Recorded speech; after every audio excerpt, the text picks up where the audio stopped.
TDP యువనేత, party భావి అధినేత లోకేష్ అమెరికా పర్యటన ఉత్సాహంగా మొదలైంది. అమెరికాలో స్థిరపడిన ఆంధ్రులు పెద్ద సంఖ్యలో తరలివచ్చి డల్లాస్లో స్వాగతం పలకడంతో మంత్రి లోకేష్ పులకించిపోయారు. పార్టీకి వెన్నుదన్నుగా నిలవడమే కాకుండా కార్యకర్తలు చూపే ప్రేమాభిమానాలు, వారిచ్చే ధైర్యం తమ కుటుంబం ఎప్పటికీ మర్చిపోదని లోకేష్ వ్యాఖ్యానించారు.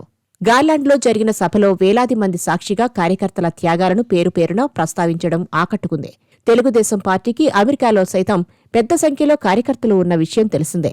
గత ఎన్నికల్లో రాష్ట్రంలో తెలుగుదేశం పార్టీ అధికారంలోకి రావాలని ఎన్ఆర్ఐలు తీవ్రంగా కృషి చేశారు. ప్రధానంగా చంద్రబాబు అరెస్టైన సమయంలో అమెరికాలోని తెలుగు ప్రవాసులు చేసిన ఆందోళనలు రాష్ట్రంలో తీవ్ర ప్రభావం చూపాయి.